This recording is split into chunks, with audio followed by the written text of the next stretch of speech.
This is the BiggerPockets Podcast Show 831. The question would be, are those three triplexes going to appreciate at the same level or better than the one in Toronto? Are you able to add value to those three triplexes? Are you going to be able to buy fixer-uppers, put some elbow grease into them, make them worth more? Are you going to be able to buy them below market value and buy some equity? What you need to do is look at your potential opportunities and say, all right, if we have $500,000 in the US, where would we put it and how would we grow it? What's going on, everyone? This is David Greene, your host of the BiggerPockets Real Estate Podcast, here today with a Seeing Greene episode. And yes, I remembered to turn the light on green behind me. I love it whenever I remember.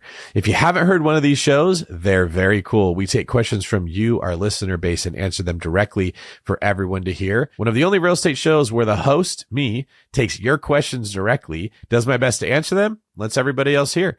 Today's show is pretty cool. We've got questions about how to compare properties in an apples to apples way. This will eliminate a lot of the confusion people have when it comes to making moves within their portfolio, when to hold them, when to fold them, and when to walk away. We talk about how to pay off loans that you took out to buy your last property. This is a question that comes up a lot when people are trying to figure out how to scale. Tackling insurance woes. I don't know if that's you, but odds are if you're a real estate investor, you're having some issues with insuring your properties as well, and how to figure out the return on investment when you are adding in depreciation. All that and more on today's show. If you listen to today's show and you love it, which you're going to, there's a chance for you to be a part of it. Head over to biggerpockets.com/David, where you can submit your question in video format, or if you're shy, in written format, and hopefully we feature it on the show.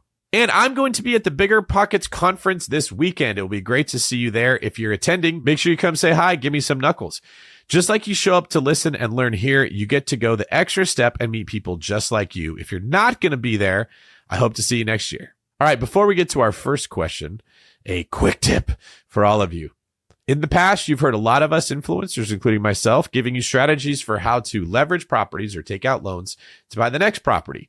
Now, while there's always been a component of risk involved in that strategy, the risk was significantly lower than it is today because rents and values were going up very fast. It was easier to get equity out of properties to pay off the notes that you took to get the next property. It became very common to use a loan to put the down payment on your second, third, fourth, fifth, whatever step you are in your portfolio. And I just want to say, be careful with that right now. I'm not saying don't do it, but I am saying that the risk is significantly higher in taking out loans to buy properties than it was in the past. And the reason is they're not appreciating as fast as they were. Though real estate is still a very strong market and probably the best investment vehicle that I'm aware of, it just isn't as good as it was in the past. So maybe rethink taking out loans to buy properties and look into the good old-fashioned technique of making more money, working harder, being disciplined, and saving up the down payment to put on future properties. All right, let's get to our first question. Hi, David. My name is Corinne Leung. I'm from Daytona Beach, Florida. And my question to you is, how would you recommend that I convince my husband to sell our triplex in Canada and reinvest those funds in real estate in the US? So I'm originally from Toronto, and we bought a triplex, which has appreciated tremendously. I have no regrets about it. It's done really, really great things for our net worth. But at this point, I'm kind of tired of doing taxes on both sides of the border. And I really want to work on building a real estate portfolio here in the US, especially now that I've already quit my W-2 job. I'm just having trouble understanding how to do an apples to apples comparison of the opportunity cost of keeping the triplex versus selling it and reinvesting the funds here, especially given the currency conversion, the capital gains tax, but also the strong appreciation in Toronto. So any advice is appreciated. Thank you. Thank you, Corinne. This is a pretty nuanced question, so let's see what we can do to help you here. If I'm hearing you right, it sounds like the biggest motivation for wanting to do this is the work that it's taking to do taxes in both countries, since you live here and you own the property there. I will admit I don't know all the nuances between Canadian real estate and taxes and American real estate and taxes, so forgive me if I miss something that could play into the algorithm of this decision because of that fact. But I am working on a book that's going to be coming out after Pillars of Wealth that will hopefully shine some light on situations like these. The book highlights the 10 ways that we make money in real estate. And I wrote it because I see so many people that only focus on one way, which is what I call natural cash flow. They just look at, well, what's a property going to cash flow right when I buy it? And that's all they know how to analyze for. That's the only way they even look at real estate making money. But once you've done this for a while, you start to see that there's ways it can make you or save you a lot of money in taxes. Like you said, you've grown huge equity buying this triplex in Toronto. There's ways you can add value to properties or add cash flow to properties. There's a lot of ways that we make money in real estate. And when you understand all 10, it really opens up your perspective on, if I sell the triplex in Toronto, in what ways am I losing money? So one would be you are losing the future equity of that property going up in value. So according to the framework of the book, you're probably going to lose some natural equity, which is what I call it when property values go up along with inflation, and some market appreciation equity, which is the type of equity that we gain when we buy in the right area that goes up more than other areas around it. Toronto is notorious for having really, really strong equity growth, and cash flow won't keep up with it. But if you're adding value to the properties that you buy here, now you have an apples to apples comparison. So let's say you sell that triplex. I don't think you mentioned how much equity you actually have, but let's say you could buy 3 more triplexes with the equity that you take from the Toronto one. The question would be, are those 3 triplexes going to appreciate at the same level or better than the one in Toronto? If they're not going to appreciate at all, or they're not going to appreciate as quickly, that leads towards keeping the Toronto property. Or maybe they're going to go up the same. Are you able to add value to those 3 triplexes? That's forced equity. Are you going to be able to buy fixer-uppers, put some elbow grease into them, make them worth more? Now there's some money that you just made. Are you going to be able to increase the cash flow of those properties? Are you going to be able to buy them below market value and buy some equity? Or is it be the opposite? Are you going to have to pay more than the appraised value for those triplexes? What you need to do is look at your potential opportunities that you could take, say, the $500,000 of equity that you have, and say, all right, if we have $500,000 in the US, where would we put it and how would we grow it?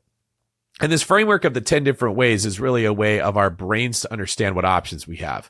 Part of it is cash flow. Yes. Like, okay, well, I'm getting this much cash flow in Toronto. How much would I get if I bought in America? But another part of it would be, am I buying equity? Can I force equity? Can I buy a place where you live in Daytona Beach and buy it a little under market value and then add some square footage to it and add a unit to it? So now you forced equity and you forced cash flow. You're making more cash flow maybe than if you had kept the place in Toronto, and the area that you live in right now is growing as well. What if that's growing at the same level as Toronto? You really want to try to turn as many of these decisions into apples to apples comparisons as you can, because then it becomes clear what you're doing. And the last piece would be, if you sell in Toronto, you're going to have some inefficiencies. You're going to have closing costs. You're going to have realtor commissions. So you want to look at, all right, if we sell this property, how much is it going to cost me to sell it? And can I make that money back or more of that money back buying into a new market?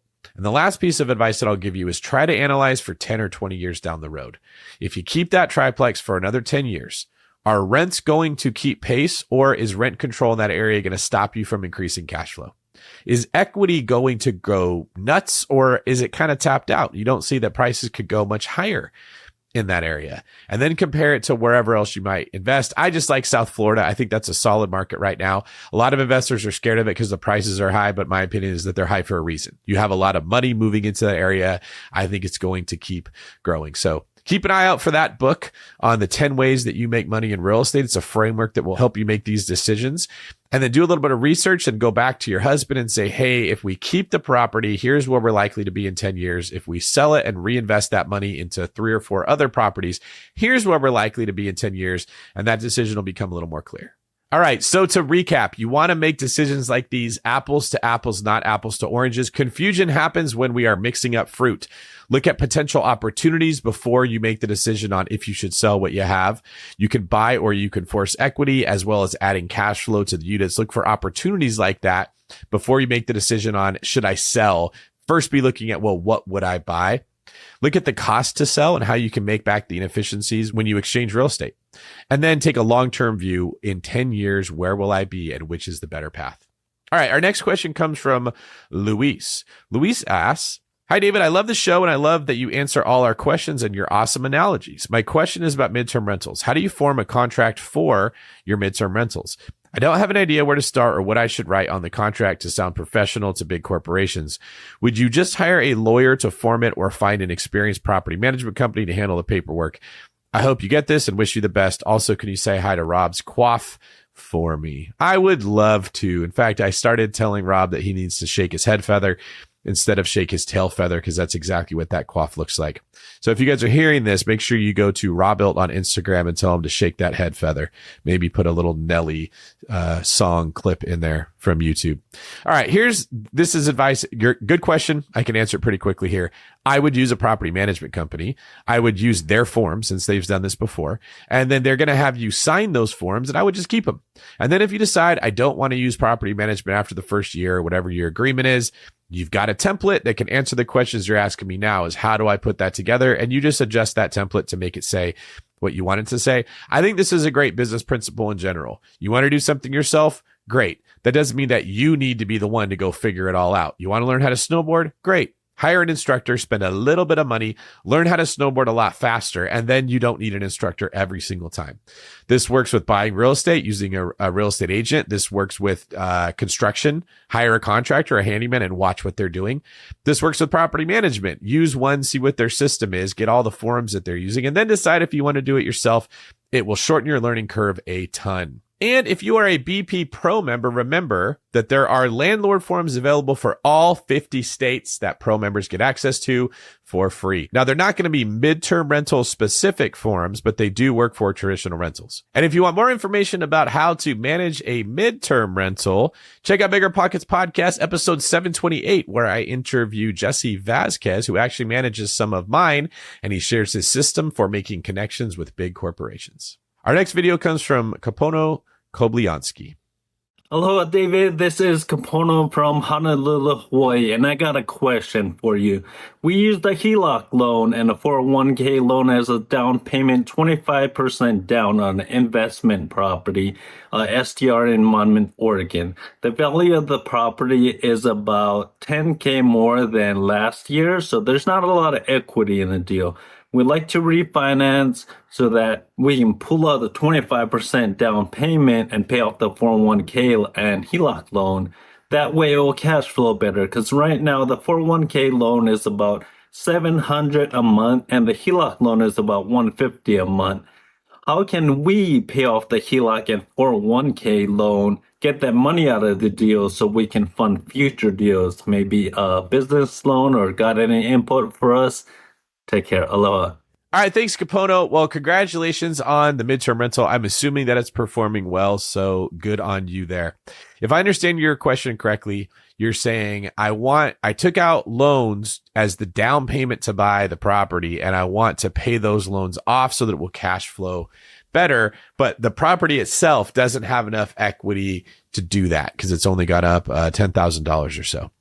You probably don't have options to use equity from the property that doesn't exist to pay off these loans. And this is one of the reasons that on Seeing Greene, when people say, hey, should I take out a HELOC on X property to buy Y, that I've cautioned people against doing that. And I'm not saying don't do it, but I'm not recommending it as liberally as I did in the past when values of real estate were going up incredibly fast because of all the money that we were printing.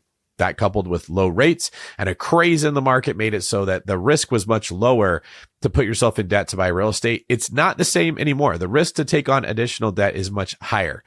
Now, I don't think you've got a quick answer. So the way that I'm going to advise you is to check out Pillars of Wealth, how to make, save, and invest your money to achieve financial freedom, and look for some ways that you can create additional income and save additional income to pay that debt off. In the book, I refer to different ways of paying off debt. One of them is the snowball method. So you start by paying off that 401k loan. Then you take the money from the 401k. I believe you said it was $700 a month. You put that towards paying off the HELOC. Once you get that one paid off, now you're cash flowing more. That's additional money that you can put towards saving for the next property or paying down debt.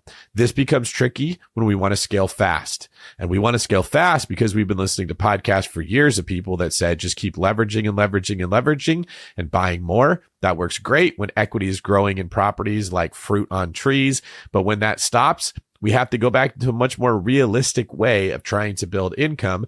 And that's why I wrote this book. There's a lot of people that look for creative ways to buy real estate rather than blue collar ways that work no matter what. And that involves saving your money, living on a budget, and looking for ways to make more. So Capono, there is a benefit to this, and that you are now going to have an incentive to ask yourself, not just how do I create income and make money investing, but how do I do it in the other two pillars? Are there ways that you can start saving more so you have more money to put towards paying down this 401k loan? And are there ways that you can step out of your comfort zone and start making more money? I don't know what you do for a living. I don't know what skills you have, but now might be the time to start working on building more of those and becoming more productive and efficient, because now you've got a carrot to chase, paying down these loans so that you can make more money on your real estate, so that you can live a safer financial life overall. So check out Pillars of Wealth. You can find it at biggerpockets.com/pillars. And then let me know what your thoughts are after reading that and reanalyzing your situation. All right, at this segment of the show, we like to go over comments that were left on YouTube from previous Seeing Greene episodes. So if you're listening to this, go check it out on YouTube and leave your comment there, and maybe I'll read one of your comments on a future show. All right, the first comment comes from MJ9496. Are there banks that won't recall the HELOC after you find permanent financing for your real estate investment? When I used a HELOC to buy a property, the bank that put it into permanent financing made me close my HELOC. Okay, I think I understand what you're saying here. When you put a HELOC on a property, what you're actually doing is you're putting a second position mortgage on the property. That's what a HELOC is. Okay. So let's say you've got $1 million property. I know that's expensive, but the math will be easier for me. And you owe $500,000 on your mortgage. That's your first position lien. All right. Then you take out a HELOC for $300,000 on that property. We tend to look at this like it's just a loan, but it's a loan against the equity in the property, because as a second position lien, they don't get paid back until the first position is paid off, which means if there's not a lot of equity, they won't get paid back. That's why they base the loan on the equity in the home, and that's why we call it a home equity line of credit. Now, when you refinance that property, you pulled money out of it. So you owed $500,000 on this $1 million property, and you refinanced to pull on a new note that was $800,000, which meant you paid off the first loan for $500,000. You received $800,000 on your new cash out refi, and you are left with $300,000 yourself. Well, that $300,000 had to go to pay off the HELOC that you had on the property. So now you're left with no money, theoretically. And I think that's what you're asking is, well, how could I have kept the HELOC on the property itself so I didn't have to pay it back, so I could have that $300,000 of money in the bank? The problem is, if the bank had let you keep the HELOC, you would have received $800,000 on the refi. You would have paid off $500,000. So now there's a note for $800,000 on the house, and there's a note for $300,000 on the HELOC. That's a total of $1.1 million of debt on the house, but the property's only worth $1 million. No bank's ever going to let you borrow more than a property is worth. At least no responsible bank would. And that's why you can't keep the money. You've actually traded the HELOC money in for a new first position note and you got the money then, right? And I know that this may sound complicated as I'm trying to describe it with words. If it was written out on paper, it would make a lot more sense. But no, you can't keep the HELOC when you go to refinance. You have to pay off the debt that property is collateral for. Now, if you don't refinance all the money, let's say that you only borrowed $500,000, not the full $800,000 on this $1 million property, then the new lender might let you keep the HELOC loan. They might say, okay, you can keep that $300,000 because you only borrowed $500,000. It's still at 80% total loan to value. Hope that helps you make sense. But if you want to get money out of a property, you're going to have to pay off the notes that are attached to it. All right. On episode 819, we talked about the state of multifamily insurance, where Andrew Cushman and I interviewed Robert Hamilton. And MG.1680 left a very insightful comment. They say, I'm from California. Insurance is so hard to get now. I built ADUs from detached garages. I didn't expect that ADUs require a totally different policy from the main house. Yeah, this is something a lot of people wouldn't have heard until they did it. And it might have even been a time where they didn't require a different policy for all we know.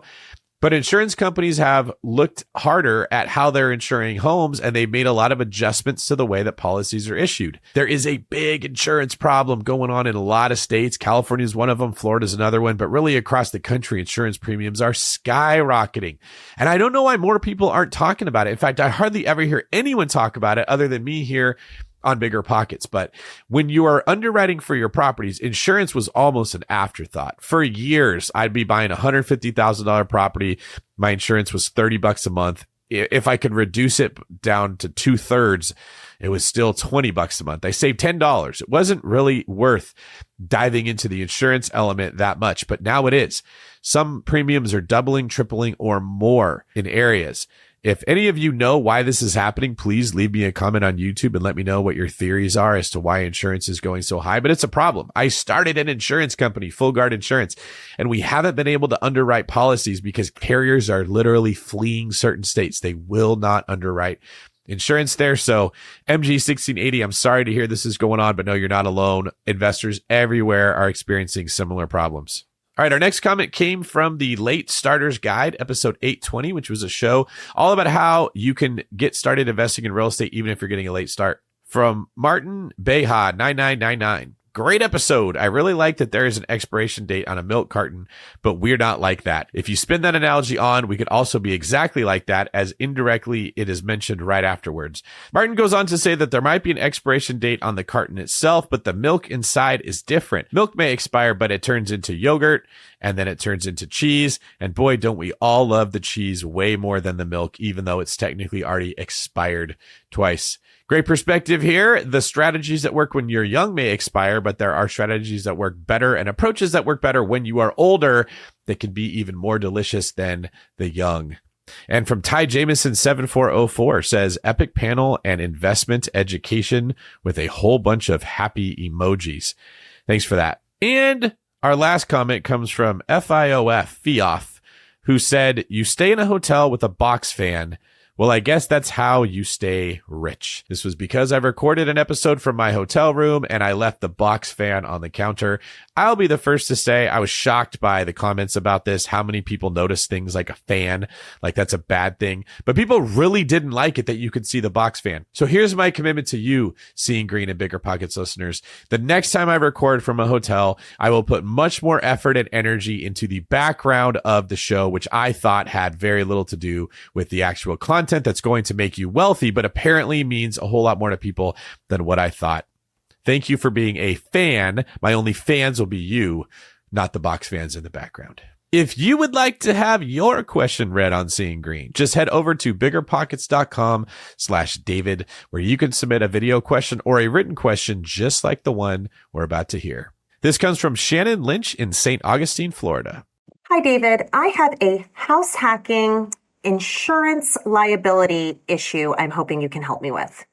I recently started renting my primary residence on Airbnb and VRBO on weekends and holidays for extra income. I have not been able to find any umbrella policy, CPL coverage, or any type of rental-related liability coverage to help protect me and my home during the times that the house is being rented. It seems that part of the problem is because I vacate the property when it's being rented, so I'm not physically present. I actually stay with family while renters are here. That seems to be causing issues with regards to my eligibility for any type of renter liability coverage. I gave much more detail in my email to you as I'm trying to keep this video under 60 seconds. So any guidance, help you could provide, I would really appreciate it. And I'm in St. Augustine, Florida, insured by Citizens, oldest city in the nation. Thanks, David. All right. Thank you, Shannon. Now, I called in the insurance experts on this one, and I got a little bit of detailed feedback to share with everybody. So first off, like I mentioned earlier, insurance is very difficult right now, especially where you live in Florida. In fact, it was referred to as a hellscape for insurance in general. It's very possible that there is not a carrier that would insure this risk in Florida. And if that's the case, your only option is to start setting money aside to cover yourself in case something does go wrong. So one piece of advice that I was giving is that you get an investment property insurance policy and then add personal property coverage and increase the liability with possibly a rider that you would occupy the home for a period of time in the year. But that will primarily be a renter's policy. Once again, it's a situation that insurance is really not built for, and it will require either a combination of coverages or a super specialized insurance policy in a state where 90% of carriers do not offer quotes right now. Shannon, this might be something where you're going to literally have to go uninsured for a period of time until we find carriers that will work in the state of Florida. We're having the same thing happen in California within the real estate agent community where we have to serve our clients. It's becoming a big thing where agents are asking everyone else, hey, I need this type of property insured. It's in a high fire area or a high hurricane area where a lot of insurance providers have just thrown up their hands and said, hey, we don't want to deal with this anymore. I don't know exactly why this is happening. Some of my research has revealed that there's a lot of fraud that goes on in the state of Florida. I've heard that there's a policy that if a homeowner makes a claim about like a problem with their roof, that the insurance company has to replace the entire roof, not just fix the problem there was. So people are frequently making claims to get all new, brand new roofs, which ultimately ends up creating higher premiums and higher costs for everyone. And if the premiums get too high, the carriers just back out completely and say, I don't want any part of this. I wish I could give you a better answer. It turns out that this is a very difficult problem for a reason. So don't feel bad about yourself because you didn't have a solution. If I hear anything more, I will make sure to report it in the BiggerPockets podcast. All right, our next question comes from Aaron Sardina in Maine. Aaron says, what is the math behind basic depreciation and how it can be factored into tax savings and return on investment when analyzing a property in your portfolio? You don't have to pay taxes on 3.6% of the purchase price each year, but maybe you only put 20% down. Okay, that 3.6% is coming from if you take 100% of the value of the property and you divide it by 27 and a half years, that's 3.6% a year. But just to be clear here, you're not getting 100% of the value of the property. You're getting 100% of the value of the improvements on the land. The land is not calculated into this, Aaron. But maybe you only put 20% down. So are you getting to avoid taxes on 18% of your down payment, which would be 5 times 3.6. But then if you're in the 20% tax bracket, you are saving 20% of the 18%. And so is that your annual dollar amount that can be added to your ROI. I feel like there could be a whole show on calculating the benefits of depreciation, and that's a big piece that I'm struggling to understand when analyzing how our portfolio is performing. I'm wondering, now that our portfolio has grown, if it would make sense to start buying some more expensive properties that don't cash flow very well in order to offset our future tax liabilities. And I'm wondering what the ROI would be on a property that doesn't cash flow and is only purchased for depreciation purposes. Is that a good use of money? Well, Aaron, you're asking a good question, even though it was a little bit confusing how it was worded there. And I can't tell you what a good use of money is. I can just explain the benefits and the risks. The benefit is that, yes, if you're a high income earner, you could buy a property that breaks even, or even, God forbid, loses $100 a month. So you lost $1,200 a year. But what if you save $20,000 in taxes? That actually is a good financial position. The risk is that you saved the money when you first did it, but now you're bleeding money every month going into the future. So the way that I think you should analyze this is, if I save the $20,000 I would have spent in taxes and I set it in a reserve account, how long would that last to offset how much I'd be losing every month if it was negative cash flow? You don't want to buy a property that's going to be negative cash flow forever. The only time I advise doing this is if it's going to be negative cash flow for a period of time, but the rents are going to go up and the property is going to stabilize to where in the future it does make you money. And the reason that we don't have a calculator to help you analyze this is that not everybody makes the same amount of money. So if you yourself, Aaron, get $50,000 of depreciation, but you make $500,000 a year, that's a bigger savings to you than somebody who makes $50,000 a year. It's tough to be able to put all this together. It also depends if you're a full-time real estate professional. So if you're sheltering income that you made from real estate related activities or your W-2, you get a much bigger tax benefit than if you're just sheltering the money that you made from the income of the property. In general, what you're describing here is talking about sheltering the rents from the property itself. And the down payment, the money that you put into it, is a piece of your ROI, but there's a lot more than that. There's also going to be money that you put into improving the property. There's going to be closing costs. It sounds like you're trying to fit everything into a spreadsheet, and that's where people get mixed up. Not everything in life, not everything investing will actually fit into the spreadsheet. A better way to look at it would be to say, okay, if the property is going to cash flow $5,000 a year, and $3,000 of that is going to be covered by the depreciation of the property, I'm going to be taxed on $2,000. How much is my tax? Then you take that tax and you say, all right, I only paid this much tax on $5,000. And you compare that to how much tax you would have paid on $5,000 made any other way. Most of the time, real estate comes out on top because of this depreciation. Hope that helps.